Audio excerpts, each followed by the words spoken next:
review. Obviously, this could be writing workshop number 2. We're going to kind of expand on a lot about what we talked about last week. Anthony and Ahan, our co-managings, are going to go through a lot of that. We're going to have a little bit of introductory information here as far as deadlines. So if you're someone looking to be a senior editor, applications close tonight at 11:59 p.m.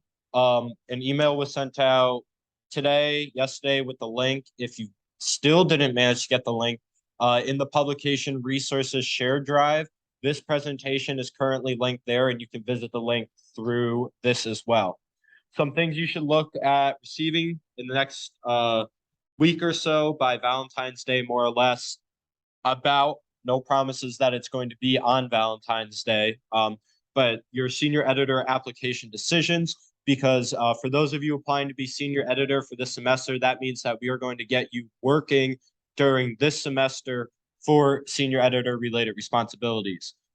Additionally, your topic selection feedback form is going to be returned. We'll talk a little bit more about the topic selection feedback form in a little bit, but when you receive that, you're going to need to incorporate those edits into your outline.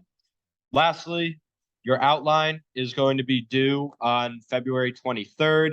It's your outline, your summary, a little bit of your thesis. That is not 3 weeks away. That's 2 weeks away. So 14 days. Keep that in mind. We're going to cover some updates and events now. Okay, so our next meeting is our 3rd writing workshop. It's going to be at the same place, same time. There is also a PowerScore LSAT webinar tomorrow night from 8 to 9 p.m. and the link can be found in this PowerPoint. I would strongly recommend attending these PowerScore webinars to learn more about the LSAT. They're very informative, and PowerScore is a great resource for studying for the LSAT. We have an event with the editor-in-chief of Fordham Law Review again, who spoke to us last semester, Luis Del Rosario. He'll be speaking to us on Tuesday, February 21st, likely during our meeting time, and he will also likely be joined with the upcoming editor-in-chief for Fordham Law Review next year.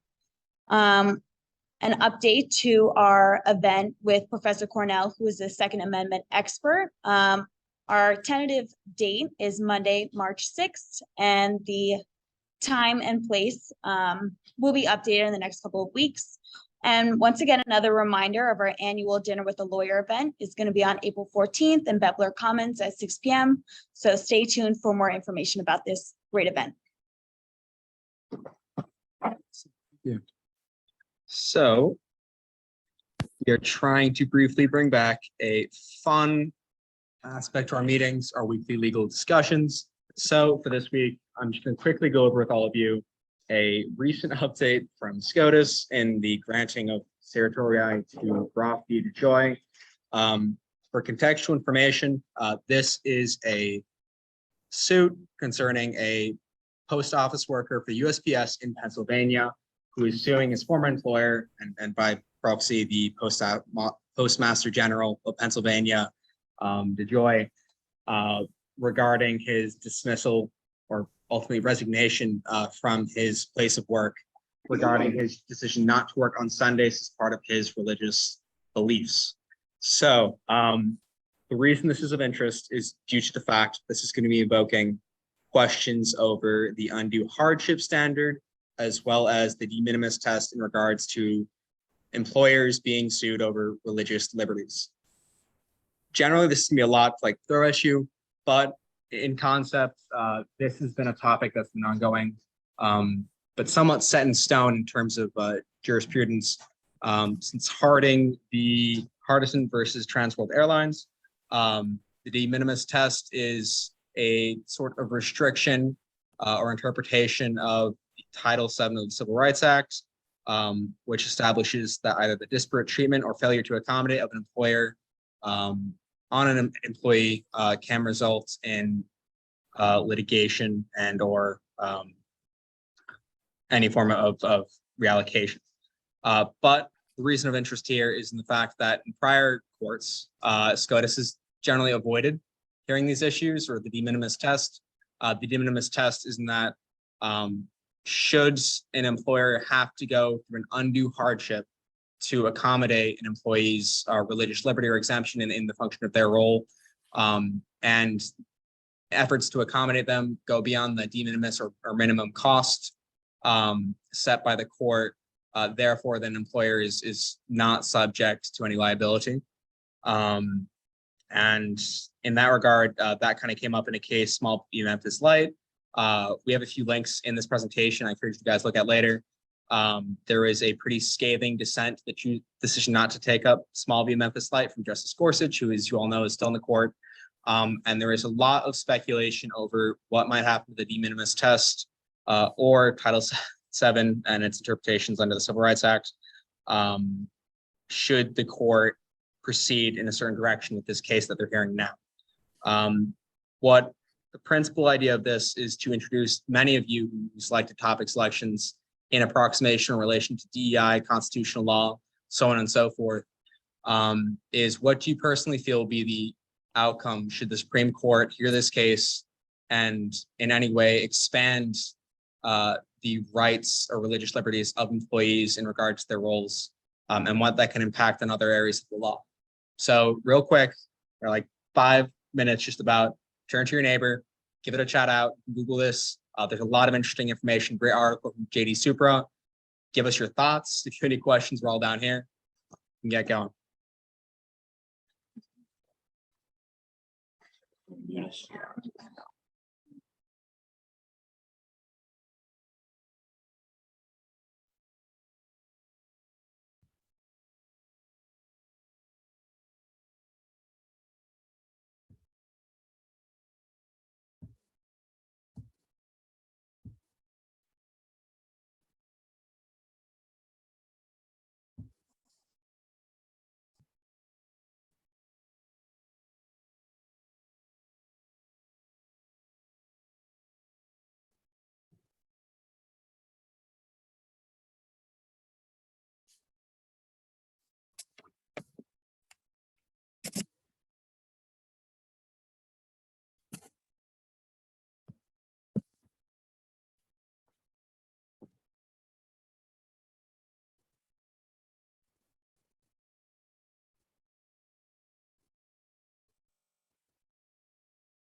Something you were prepared to say.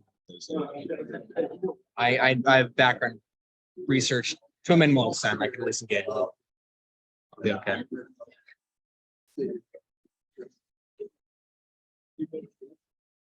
Awesome. All right. Sounds like y'all had some fruitful discussions, interesting points raised, and disagreements, I hope. There's a lot of interesting angles for the law on both sides of this. no matter your own like political perception of it, this is a very perplexing thing that may occur and how this decision goes down. Before we move on, I heard some pretty passionate speaking. Did anyone have any interest or thoughts they wanted to share? If you had any interest, raising their hands. If not, we can proceed. Something that I thought was interesting was the fact that even though the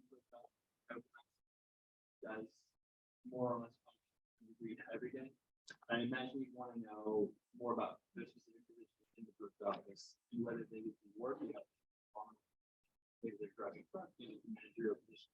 So I'm sorry to cut you off here, but I think that's a really fun point. I didn't really want to bog us all down with this. This person who chose to sue, it was very clear when he joined the role here. This post office branch does an incredible amount of deliveries through Amazon on Sunday. A lot of their actual physical labor happens on Sundays. The post office made a substantial effort to offer him equivalent positions to apply for, which he failed to secure, and B, additionally suggested that he be set up with an additional day off to recognize the Sabbath apart from the actual Sundays of each week, which I thought was just very interesting. What ultimately happened, because this worker kept denying to take it and show up for their Sunday shifts, is that the actual manager of this post office was walking around doing deliveries on a Sunday, which I thought was just peachy. But yeah, if anyone else has any interest or questions. Yeah, definitely odd case. Should be interesting to see what the decision comes out on this.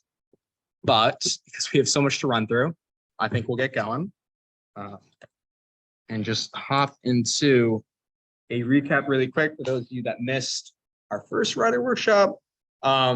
We discussed really briefly the different avenues of legal research as you guys prepared for the topic selection form, including the databases we suggested, different websites, JD Supra, as well as the Fordham Library Media Commons, and by extension, Nexus Uni, which we'll talk about more tonight. And also, as done by our executive editors, we also discussed elements to your legal thesis, which you're going to have to really build upon and try and hone in on this outline submission, which include the argumentative elements, your legal basis, and the points of versionality, and making sure that you have a distinguished and unique point, as well as organizing your evidence and understanding what a complex thesis structure looks like. All of which, of course, is available both in the meeting recording for last week, as well as the slide deck. Both are accessible through our resources on the publication share drive and the email for those of you that missed that. And then lastly, as we saw kind of in the topic selection responses, we had an incredible interest in the online format, which we love to see. Of course, Nick are both our executive editors. Nick's suit is great to reach out to you if you have further questions about that. But we're really excited to see where you guys go with that, what contemporary issues you hit on. But moving on, we're going to now hit on what we're going to discuss for this workshop. Firstly, So before we get a little bit more into the outline, something we realized that we've actually never explained before is what feedback is and like what you usually expect. So the first set of feedback, if this is your first time here, you're going to be receiving topic selection feedback. So that form you filled out, we're going to provide specific feedback about. This is just one example of a section of the feedback that you receive.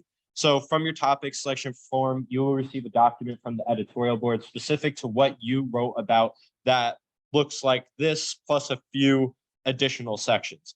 Like it says here, we focus on your uniqueness and originality, title, research question, thesis statement, table of contents, sources, print, online recommendation, additional questions that you might have had, and conclusory feedback. Now, one thing about this is while we provide specific feedback on each of these sections, because we spend so much time going through each one of your submissions and providing feedback, we do expect you to incorporate this into your outline submission. Yes, we do check to make sure that you actually incorporated this feedback. Otherwise, if we don't and we let you talk about whatever you want, then we just waste our time, which is not conducive to us, not conducive to your note, and not conducive to the journal as a whole. So, you know, the hour to 2 hours that we spend on your topic selection feedback per person, we expect to see reflected in your outline. So just keep that in mind as you go through. Generally, this is what it will look like. Here's an example of the sources section. for this part, we asked for 7 to 10 credible sources.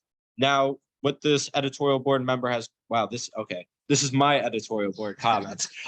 So what this editorial board member has gone through and done is they've added each one of the sources. Typically, we'll go number 1, 2, 3, 4, 5, 6, 7. I'm extra, so I hyperlinked each and every one. But I went through and gave specific comments on each.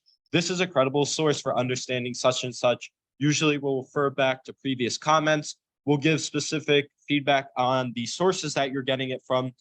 For example, this author used Oyez and SCOTUS blog, which we refer to as kind of good contextual resources. They'll give you a good overview of what you're talking about, because being totally real with you, if you went through and read this case, Veo Madero, if you went through and read the entire thing, chances are you wouldn't understand it. Now, while we ask you to go through and take specific sources and citations from the case itself, Oyez and SCOTUS blog and such resources are really good for developing your full understanding of what is being talked about. So not that we don't allow them, but just typically when you're citing things, we're going to ask you to cite the specific case, not cite what it says on Oyez or SCOTUS blog or whatever. There's a few other comments we'll go through and we'll make that for each one of your sources. Now, this looks like a lot. Please don't be scared.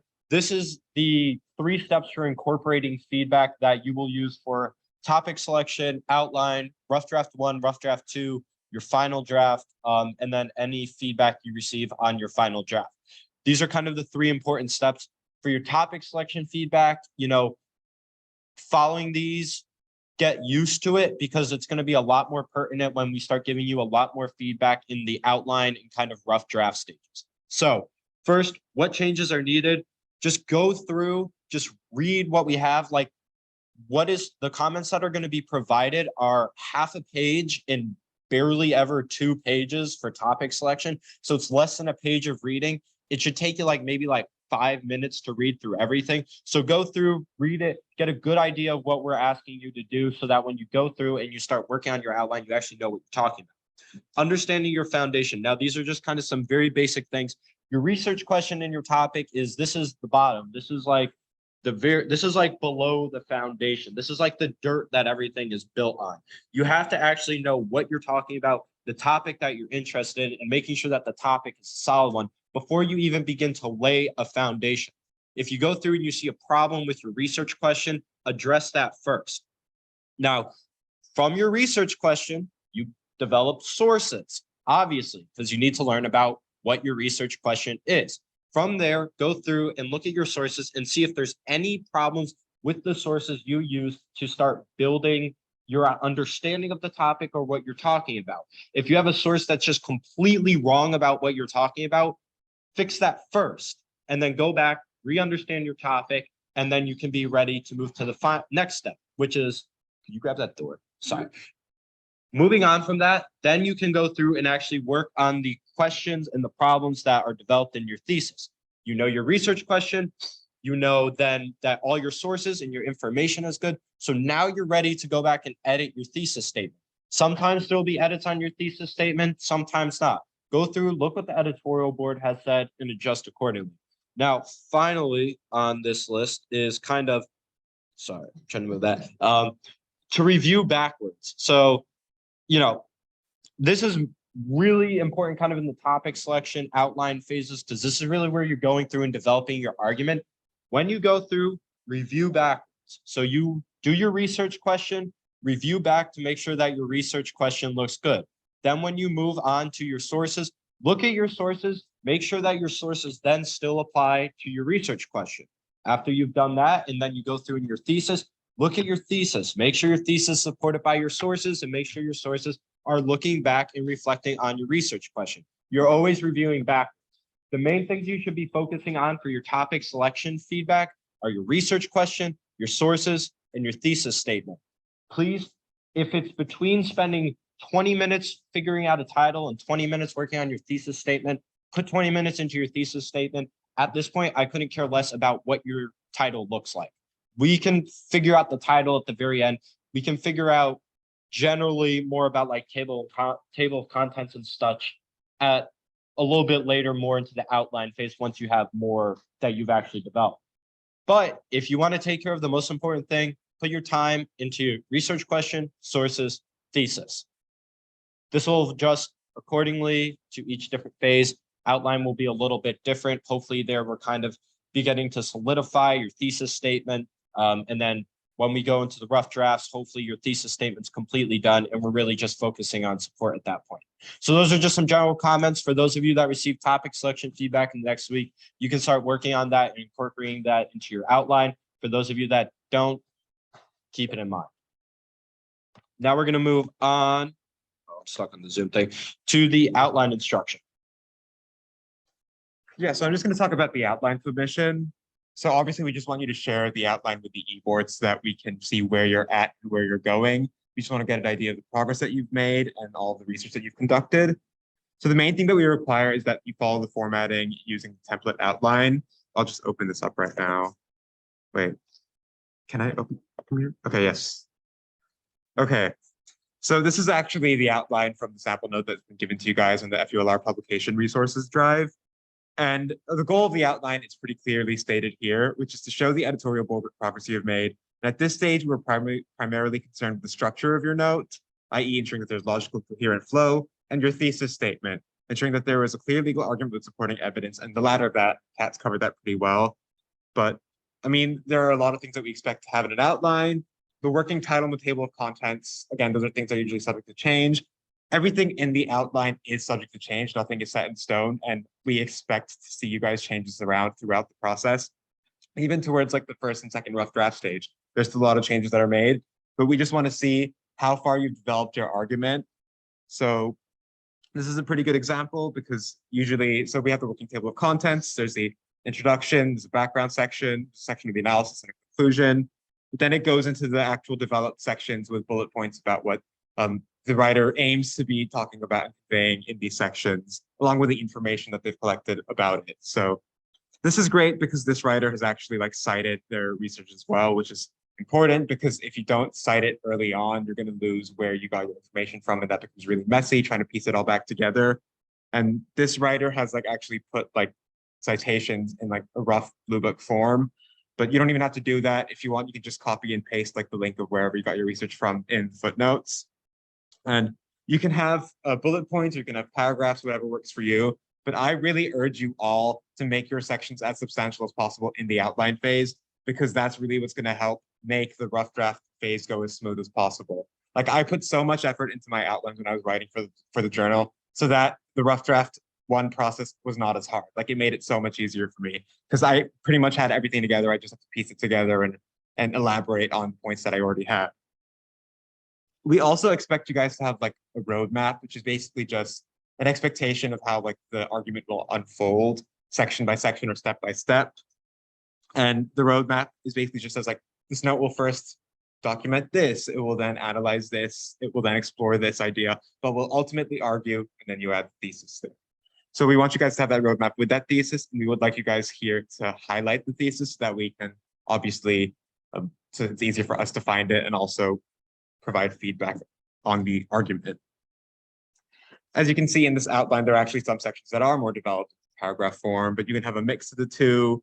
And another option you can have is just talk about your goals for each section that you have, like in this section, where the writer states what they're trying to convey and along with the sources that they're going to use to convey this. And this gives us, again, a better idea of where your argument is going. We know that a lot of you might not have time to research, to look at all the sources that you're looking at for this stage, which is why it's better for you to just like add them to the list. And again, this sample outline actually has a list of sources to look at the end, which again, just gives us a better idea that they do have the resources that they need to support their argument, even if they haven't fully stated how they'll be used. So I hope that this gives you guys like a clear idea of what you should be doing for the outline. And again, I can't stress it enough that if you adhere to this format and this template as much as possible, that it will make your first rough draft a lot better. Like it will reflect in your rough draft. So we also want you guys to complete the outline submission form, which is a Google form. I'll get to that later. And again, it's really required for you guys to incorporate your topic selection feedback. Kat's covered that pretty well again. I don't think I need to elaborate on that because if you don't, you're just wasting your time and our time. And you'll be submitting your outline through this Google form. I'll just open this up. And it's pretty similar to the topic selection form. You just have your name, and the publication you're intending to write for, but there's also just like a checklist of like the things that you're required to have for your outline and whether you've been able to achieve them. And the form just ends up with just a place for you to paste the Google Doc link of your outline. And it's really important that you make sure that the e-board has editing access to this document, because if we don't have access, we obviously cannot provide feedback.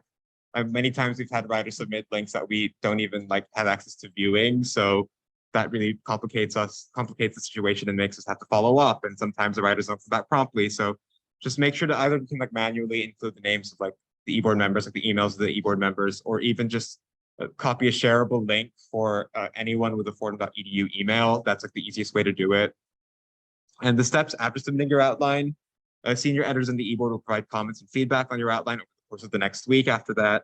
And then you will have 2 weeks to implement that feedback as you develop your first rough draft. And I think that really shows that, like, again, it's a similar amount of time for getting to that first rough draft as it is to get to your outline. Like, they should be given equal importance. The outline isn't just a table of contents. It should be really developed to help both you and to help us.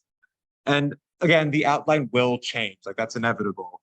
And we do expect you to keep on working on your outline, but please do not edit the shared outline document that you submit to us, because that might just interfere with our feedback. Exactly.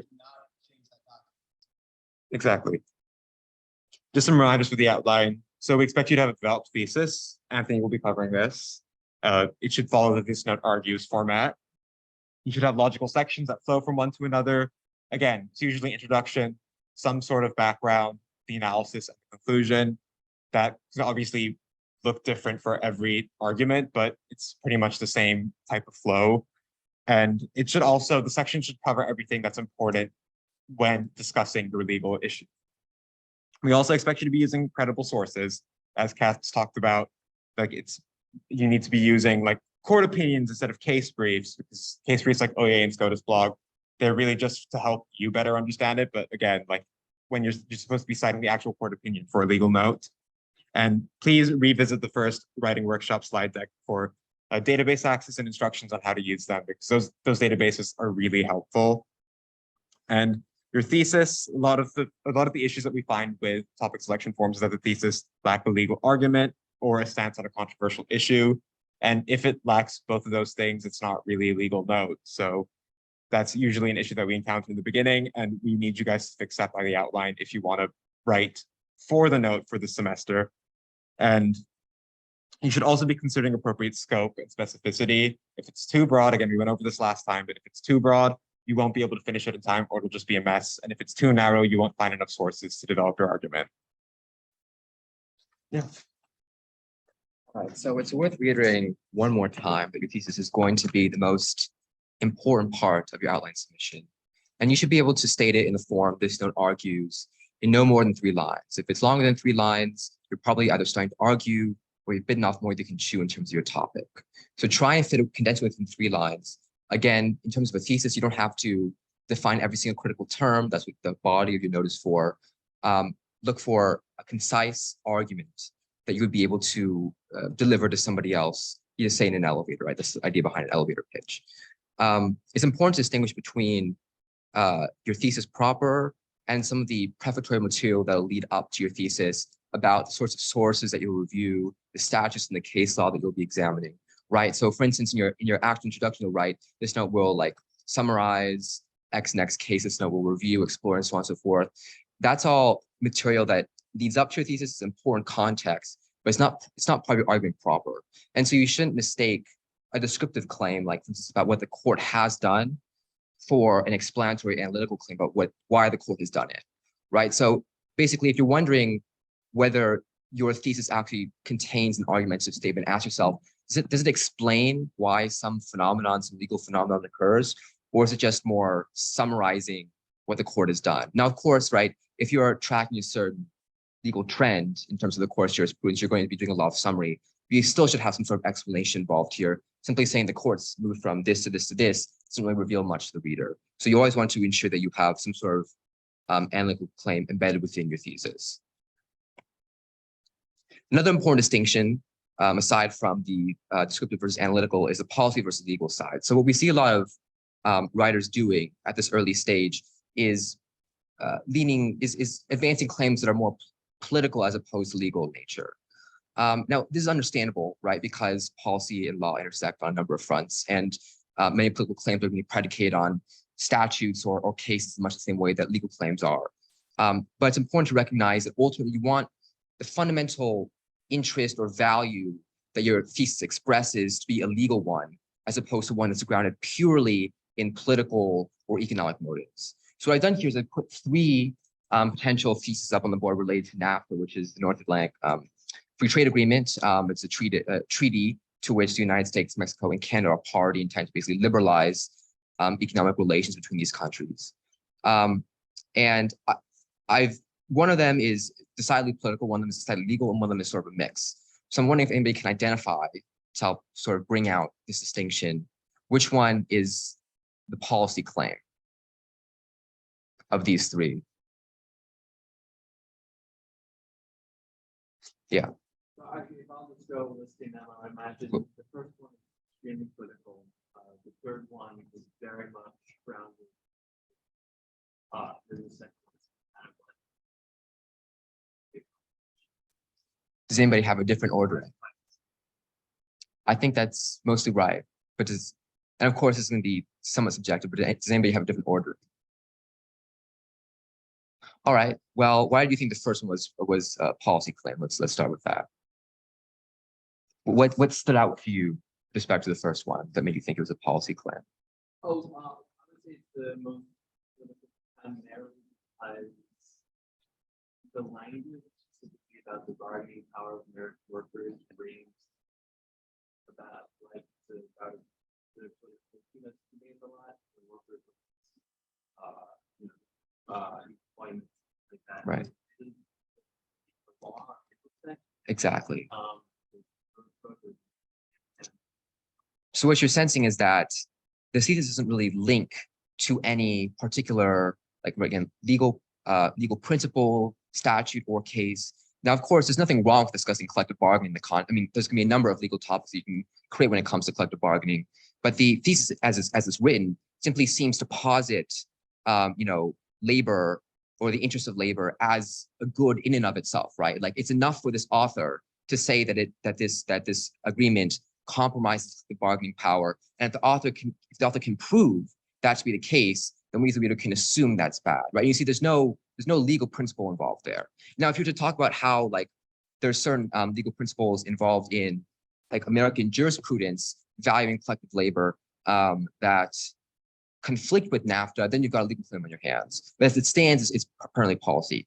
Now, I would disagree with you in the sense that I think that 2 is more legally oriented than 3. I think 3 is sort of the mixed case. 2 touches directly upon the notion of state sovereignty, which I think has a very strong tradition in American law. And the third, we're talking about international norms. It's like soft law, right? So like there's no particular statute you can point to. You really have to reference a combination of, I guess, other international treaties, like general expectations that other states have promulgated. It's still legal though, right? Because it's systematic in some way. And you're not arguing that, you're not advancing any particular value just for its own sake. You're advancing it because there's a certain established framework, right, that you're appealing to that you think NAFTA disrupts, right? So that's basically the sorts of things you should be looking for. Is there some sort of like ultimate legal principle that you're appealing to, or are you just arguing that there's a certain economic or political interest that's valuable in and of itself? And I also want to suggest some modes of organization for your outline. So I put up a sample thesis relating to Arizona State Legislature versus Arizona Independent Redistricting Commission. This basically concerned whether the state of Arizona could, by a referendum, the people of Arizona could, by referendum, establish a redistricting commission completely separate from the legislature that engages in congressional redistricting. So my thesis is that the court erred in this case by finding that the term legislature in the elections clause comprehends popular referendum. So there's basically, I think, there's obviously a variety of ways to organize it. I'll highlight 2 of the most popular ways. Introductory writers tend to lean towards the first, the box on the left. And so basically they just proceed case by case from the various precedents that they think are either relevant or explicitly mentioned in this case, the decision that they believe should be reversed, to the decision itself, and maybe some others like subsequent considerations, right? So we start with the statute, the elections clause, with a constitutional provision, then precedent, the case in question stare decisis, right? Like why the court should overturn an established case dealing with reliance interests and so forth. This is perfectly serviceable, but I think one of the downsides of this is it's difficult for the reader to sort of get a larger picture of the sorts of concerns that each of these cases bring out. It's difficult to separate the larger legal principles they illustrate from the idiosyncrasies of the individual case. And, you know, just like a list of cases can get kind of, can wear on the reader after a while. So another way you might want to think about organizing your note is by focusing more on theme-specific trends that under which you can place particular cases. So in this case, I would say, well, of course, you still want to start with the elections clause as your sort of foundational constitutional provision. And then you might want to look to the particular sort of this sort of legislative mechanism that each of the cases deals with that in turn concerns why the term legislation might or might not include popular referenda. So starting with the most directly related one, referenda itself, you can look to Davis versus Hildebrand. Then also, as you start, as you divide your outline by these sort of theme-specific trends, you can also notice other sorts of sources you can pull in. So it's not just this particular case, Davis versus Hildebrand, that deals with popular referenda, but also presence of referenda as predicted by state constitutions and litigation surrounding public referenda. And so the same goes for like federal amendments, the gubernatorial veto power, other ways in which legislature has been construed more expansively as compared to just the actual like representative institution, right? And so you can see we have cases here, but also other sources, Federalist Papers, records of the ratification conventions. In terms of the gubernatorial veto power, then sort of becomes clear, well, if the veto power is sort of like a check on the legislative process, right? Perhaps that's an important distinction. There's a way to distinguish the outcome in Smiley versus Holm as opposed to the outcome in a case like Davis versus Hildebrand dealt with referenda, because the veto power just involves a negative check. It's not proposing legislation, as was the case in Davis versus Hildebrand. So basically, you can find new connections by looking more to the themes that emerge out of cases as opposed to just going by cases themselves. Beautiful. Thank you so much, Anthony. That was amazing. And Ahan as well. I'm going to get you through something that's extremely important to FULR, and that's LexisNexis. I'm going to try not to take up too much of your time. I appreciate you. This is kind of one of our biggest workshops of the semester, so appreciate your patience with us. So LexisNexis, for those of you that have been with us for a while, you know what it is. For those of you that don't, it's like Google, but it actually kind of makes what you're doing for FULR a lot easier. So all of you automatically have access to LexisNexis. You're going to see it as Nexus Uni some places. They're the same thing. For those of you that want to go into the field of law and law school, when you put FULR down on your resume, put down that you utilized LexisNexis, because it's kind of like Westlaw and employers like to see that. Just a quick little thing, even though it's listed as Nexus Uni, it's the same thing. So we sent this thing out, this Fordham LibGuide thing here like 500 times. It's also here in the presentation as well. I'm going to go over just a very general, quick overview of a few key things for those of you that are not aware. When you click on this link, log in with your Fordham email. Hopefully it doesn't ask you to, but if it does, it should bring you to something like this. What you're going to do is you're going to treat LexisNexis just like you would any other search engine. Here it is. You have your search bar, you have your drop downs, your things that you can use to get specific, and things that you can use to keep it more general. So first of all, when you go on to LexisNexis, if you're struggling with your finding a topic that you want to talk about, they also have like topics about business, criminal justice, poli-sci, related to law. You can also come up here to the guided search. And maybe if you want to talk about a case in regard to incarceration laws, and then you want to choose a date range recently, you can also use that to discover topics, just something interesting in case you're looking for something to talk about. But what you're really going to be using for the majority of your time with FULR is you're going to be using this main search bar here. What this is going to help you do is it's going to help you find anything that you're basically looking for. If I want to talk about, for example, maybe like Obamacare and doctrine of severability, which has to do with the Affordable Care Act, I can come in here and I can look up doctrine of severability. So doctrine of severability, and Obamacare. Now, one thing, I don't know why Lexis does this, but it automatically defaults you on previous 2 years. Unless you know what you're talking about in the last 2 years, I'd often suggest you that you just change it to all available dates. And then depending on what you're looking for, you can define by content types. So I'm gonna look specifically for legal, and then I can look for legislation, cases. I'm gonna go US. You can keep going more specific, but if you just search that generally, it will bring you here.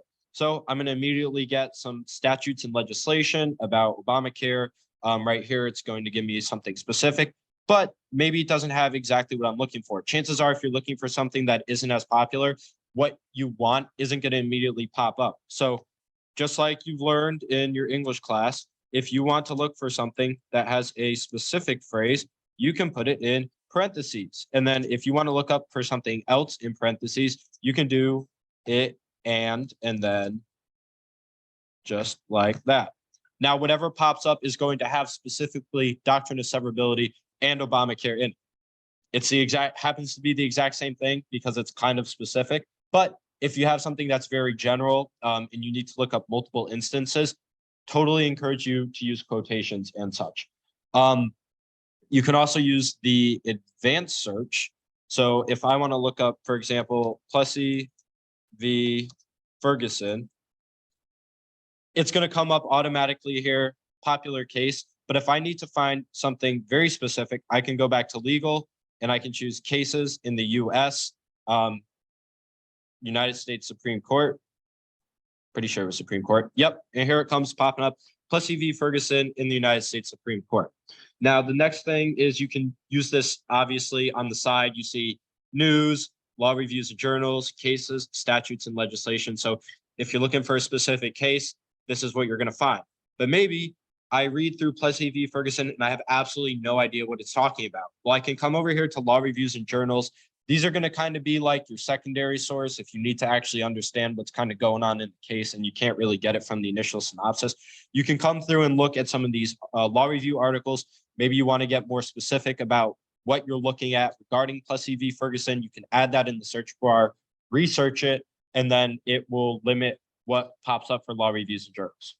But something I'm going to specifically go over now is I want to use Plessy v. Ferguson in my note. So I'm going to click on the case and it's going to present me with this. For those of you that don't know, this is the court's decision regarding the case.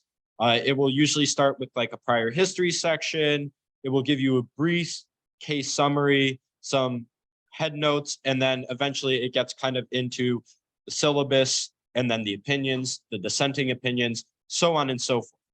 Really what you're going to need to know here is, one, you need to know the case that you're looking for. So whatever you look up is obviously the case you're looking for. The next things that are really important is kind of this signal right here. You see how that's red? Red means bad. So that's something you should pay attention to. What does that mean? Well, as you can see on the side, there's a shepherd. It's called a shepherd signal. There's 6 types of shepherd signals: warning, question, caution, positive, neutral, and sided by. What does warning mean? Well, we can go and I can shepherdize this case.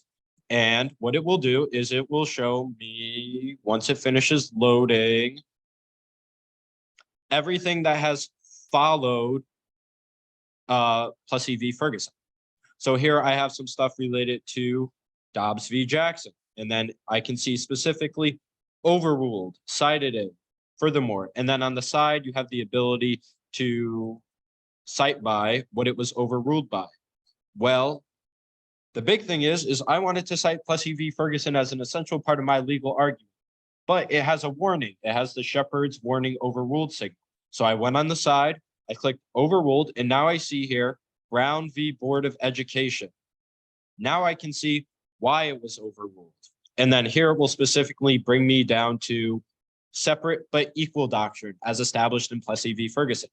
Obviously, Brown v. Board of Education overruled that. So typically, when you're going and writing an article and you're researching, anytime you see red on something you are using to support your argument directly, stop. That is invalid towards your argument. It's been overruled. it no longer counts. You can't use it. It's an invalid piece of information. However, if I want to use Brown versus Board of Education, all I'm getting is a caution. There's negative treatment following the case, but it hasn't specifically been overruled, which means that the argument in part is largely still valid and can still be used to support my case. So when you go through and you're looking for that, just keep that in mind when you're looking at cases. Another thing that shepherdizing is helpful for, if it will load, sorry, I don't know why this is taking so long. Another thing that shepherdizing is generally good for is you can see kind of the entire history of where Plessy v. Ferguson has been cited. Has it been questioned? Has it been criticized? Has it been supported in a case? For example, if I wanted to look up a recent Supreme Court decision of Vega v. Tico that was decided over the summer, or Dobbs v. Jackson, I can come through, shepherdize it, and then I can look for where it has been supported, and then I can potentially use that support in my argument. Or I can go through and maybe I want to look at the criticism of it. I can put that criticism in, but then offer my own counter argument to why it does not necessarily detract from the argument I'm making. Remember, either direct support or counter arguments both support what you're doing. This was a very brief overview. I don't want to keep y'all for too long. So in addition to what I've just told you about LexisNexis, I encourage you to go through, watch our tutorial about it, because you're really going to be using LexisNexis as a large part of your researching, writing, and developing process. Any quick questions on LexisNexis? Super quick. All right, beautiful. Love to see that. Anthony, all you. I just want to close on one final note about checking sources, choosing and vetting sources. So by the time you submit your outline, you should have at least 8 law review articles and court cases combined. It might seem like a large number, but honestly, it's quite easy to find these sources once you find a few good law review articles, right? Because each law review article of like 20 or 30 pages is probably going to have at least 20 or 30 sources, right? I mean, it's not uncommon for law review articles to have like 5 sources a page. The footnoting is very extensive. So one surefire way to find additional sources is just look through the footnotes on your law review articles. You'll almost certainly be led to more relevant ones. And before you know it, you'll have more than you know what to do with. So definitely check out law review articles, the footnotes of law review articles. In terms of credibility, you can almost always be certain that law review articles and court cases are going to be credible. Really, the only relevant inquiry there is to determine whether they actually apply to your article, right? However, you should be a lot more circumspect about websites. So I know it's much easier to find information on websites, and often, you know, like it's helpful for you to understand your particular argument or your particular case if you just sort of like Google it and look through various brief summaries of it. But I'd be very wary of relying on other websites, just websites that post law review articles and court cases actually for the analytical portion of your article. So first, we insist that you never cite summaries of court cases, right? Because that tells readers that you didn't actually engage with the source material itself. You engage with somebody's framing of the source material, which isn't always going to accurately reflect what the source material actually says. And secondly, with respect to website advocacy groups, so this applies like ACLU, FIRE, so forth, like other free speech organizations, even prominent ones, you have to ask yourself, they're not automatically excluded. You have to ask yourself, what sort of interest do they have in the outcome of the case? Like, do you think they would advocate or have they advocated on behalf of a particular party? If so, really, you should be limiting your use of those websites to 3 particular scenarios. First, when like they actually have a brief and like there's information contained with that brief that you don't find anywhere else, right? So if there's like unique information there, go ahead, use that brief. Second, if they like are known for producing reports and statistics that are relatively unbiased, they use like rigorous statistical methods, that's fine as well. And thirdly, if you are in your article, you plan to explicitly frame your use of that source as like perspective of an interested party, right? But other than that, I would highly advise against using websites, especially websites of advocacy groups, and instead stick to the 2 other types of sources. And of course, finally, you should always read the full paragraph in the original source from which a quote is pulled if you're relying on that quote for a critical part of your argument, because again, framing in the law is everything.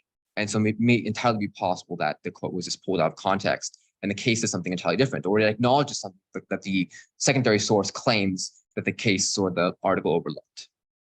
As a final exercise, Okay, if you would scan the QR code, basically I want to get you into the mindset of thinking, critically analyzing the credibility of sources, whether this is something that's merely good to advance your own understanding of a particular issue, or whether it's something you should actually also include within your own article. So if you just very briefly skim through like the first 5 pages, look at the headlines, the boxes, this is an article about prosecutorial discretion in immigration context, which just refers to the degree to which immigration authorities can choose to pursue removal proceedings against a non-citizen. So like the immigration authorities have, which is like distinct from the immigration courts, have a variety of options at their disposal to grant certain forms or to join with the advocates of immigrants or of undocumented non-citizens to pursue certain forms of relief, like continuing a case, which means it's like holding it over, administratively closing a case, even dismissing a case entirely. That's their own prerogative, right? As prosecutors, they can choose which cases to pursue to the full extent of law and which ones to go easier on, right? And so I want you to sort of ask yourself, just very briefly, a couple minutes, is this a sort of article, if you're writing a law review article about prosecutorial discretion in the immigration context, and the recent memo that was released I think this summer, outlining the Biden administration's PD priorities, whether this is the sort of thing that you would want to cite or merely use for your own understanding, and why?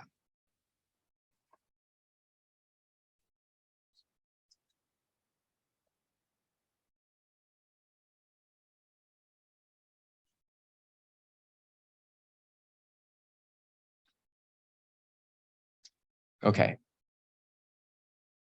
I'm open to ideas. The natural risk of being break the situation. I'm gonna go with, it's a memo, not a piece of big document. But, Well, I would, you know, I use it. well, so let me ask you this, is this the memo or is this a summary of the memo?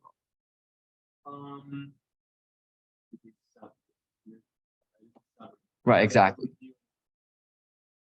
It's a review of the memo, right? The memo itself was issued by like the head of ICE, I think, or DHS, Mayorkas. They both issued a bunch of memos on this point. But the fact is, like you can see it at the top, right? This is something published by the Immigrant Law Legal Resource Center. It's a nonprofit advocacy group, right? Again, that's not intrinsically disqualifying, but you'd ask yourself, well, what original information is this source providing? Is there any original information being provided by the source? Does anybody else sort of want to comment on? Yeah. Right. Exactly. So like, it's definitely helpful as a summary. So like there's a whole bunch of conflicting memos that were issued recently by the Biden administration, which happens every single time there's a change in administration. And so like this gives you a good summary of, well, like what were the enforcement priorities that were laid out in the memo? What are the sort of the mitigating and aggravating factors that the immigration authority attorneys now have to take into consideration when deciding to what extent they can exercise their own PD authority and so forth. But all of this information is contained within the memos themselves. And so when you're citing it, you'd like ask yourself, well, is this the strongest possible authority I could cite for it? The information here is credible. I believe it. I doubt that misrepresenting anything, but you can find the exact information in the official document issued by a government agency, and your readers will look much more favorably upon that. Now, but this is also practice advisory, though. So there are a few comments here and there about the way that these organizations think immigration attorneys should approach these new PD memos, how to best exploit the new schema that were introduced. In that case, yeah, go ahead, cite this document, right? Because it gives some insight into how immigration attorneys are thinking, right? So those are the sort of considerations that you should be keeping in mind when you're evaluating these sort of like borderline website sources. Beautiful. All right. Thank you, Anthony. Hope that made sense for y'all. Quick questions, comments, concerns about anything, like anything at all, what was talked about, what's coming up. Great. Thank you all so much for your patience. This is probably like our longest workshop of the entire semester.